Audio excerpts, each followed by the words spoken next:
Welcome guys, this video is about how to shoot with anamorphic at an event or minimalistically or run and gun, however you want to call it, all those sorts of terms you hear on the internet.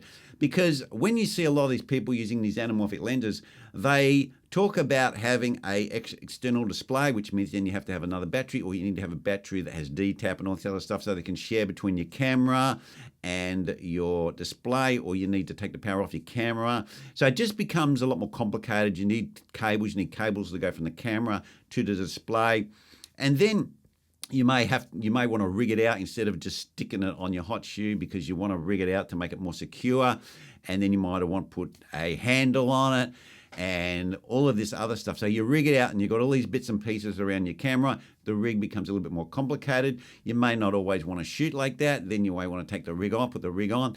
Well, I don't like rigs. I don't like handles. I don't like external screens. And I've even tried them, and I just find them a encumbrance to my shooting in general, because most of my shooting is kind of run and gun type stuff. Like I do weddings, and I also just do travel type stuff. I do YouTube type stuff. And a lot of times I haven't got time to set up a tripod or have all this stuff in my backpack. I want something that's light. I can go walking, because I like to do a lot of events outside where you're sort of hiking and you're walking around and you're looking at stuff. So you need something that can fit in your backpack. It's not too heavy. It's not too cumbersome. You can set up pretty quick, and you can just get the shot. You can hold it in your hand. It's not going to make you feel like, hey, I don't want to do this again because this is all too heavy. So what the hell do I do to do this? So what I'm going to do in this video is I'm going to explain how you can use your anamorphic lenses, which do encumber you somewhat because they have no autofocus. They don't connect to the camera. And that's a little bit of an issue, especially with the Canon cameras, because that's what I'm using. And you can't just put a lens on a Canon camera that doesn't communicate with it. The camera thinks there's nothing on the front of it. And I'm going to show you how to, first of all, enable the camera so it will allow you to shoot with a lens that these Blazer Remus or any other anamorphic lenses that doesn't talk to the camera. So let's get into it.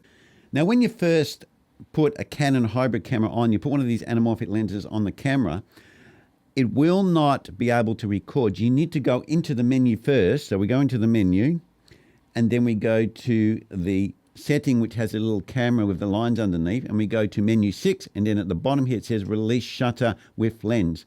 So if we go into that setting, you can see enable, disable. We've enabled it, so you enable it. And then you go to autofocus and you go manual focal peaking settings, and they're off. So you click on there and you hit it and you put that on, and you can set that to different colors. This one's on red. So once you've done that, you can go out. Now when it's in focus, there will be a red trim around the item, and also it will allow you to record video. Now, what I do here to be able to focus when I'm out in the field, because I've got no monitor, I'm just using the side screen. And as you can see, it's the compressed image as we see it in the camera. The Canon hybrid cameras don't have a D-squeeze for the anamorphic lenses, so we see it all tall. But you can still compose your shot quite well. You don't need to have a screen. And okay, it's not that big, but it's good enough to compose. And I like to use the expose to the right. As you can see, that's up there. I can remove that if I don't want to see it. Once we've got the item in, let's just say it's out of focus. Let's just turn it massively out of focus. Okay, so we've got a camera.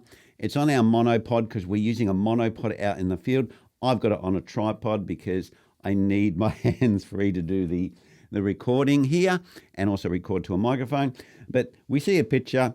We've got our camera, we've got it on our monopod, and once we've got it on our monopod, we see that it's out of focus. So what we want to do is we want to bring it into focus, but if we just use our eye in the small screen, it's pretty hard to get it right, especially if our eyes are not that good. So what we can do on the Canon cameras, there's a magnifying glass, and I can hit that magnifying glass, and then I can see a lot more clearer. And then I can actually focus it, and I can see the dials on the lenses, the Blazer Remus lenses, coming into focus. Once I've got that set, I can hit the record button and then it starts recording. And I know that the item's in focus, and on the screen it's also giving that red tinge. But what I found is relying on the red tinge is a bit iffy depending on what you're shooting. Sometimes it's hard to see that red tinge if there's a lot of things in that focal plane, or if there's some red colours or blue colours or other colours. It's very hard to see, especially sometimes if it's backlit and the lighting. So I like to just hit the magnifying glass to focus. Now, when we've got the magnifying glass on, you can't record in that state. So as soon as you hit the record button, it'll just start recording so you get your right composition. So this is how I shoot with just the camera, the lens, and a monopod out in the field. And I fit this into a very small backpack, and I use a very small extendable monopod or stick, whatever you want to call it, that also fits in my bag. With the monopod, you need to make sure you get one that's quite short, that folds out quite short, because a lot of them are fairly long. You need a big backpack to fit them, but I just want to be minimal because that's what this video is about. Well, that's it, guys. That's what I use to be minimalistic. The backpack, I've put the tape measure next to it so you can kind of get an idea of the size. I put the lenses next to it and the box next to it so you can see that the backpack is not that big. It's not even a camera bag. It's just a leather backpack that I bought from a general shop. It's got nothing to do with cameras. And I fit a bubbly jacket in there as well. You know, one of those puffy jackets. And that's down the bottom. I can fit 2 lenses. I can fit my camera. I can fit my monopod. So normally I find 2 anamorphic lenses is good. I could fit 3 in there. It would have the space, but then it gets a little bit more heavy. So you could actually take 3 around. Sometimes actually take another bag as well, but then it starts to get heavy and starts to get a bit cumbersome when you're hiking. So I tend to not do that. So I normally take 2 anamorphic lenses, the camera. Normally it's the smaller lenses. I like to take a 65 and the 45. The 65 kind of gives you a fairly good zoom. When you just go to the 35mm crop in, it kind of gets the job done. The 100mm obviously is a little bit heavier. It gives you more reach. But as we know with video, the longer the lens is, when you're just shooting off a monopod or hand holding, you introduce a lot more jitters and a lot more wobbles. So I tend to give away from that lens. I've done a video on that lens, so if you want to check out the 100mm, go look on my site, and I did a video on the 100mm totally. But generally when I'm just doing run and gun, I don't take that lens. So I can fit them in my backpack.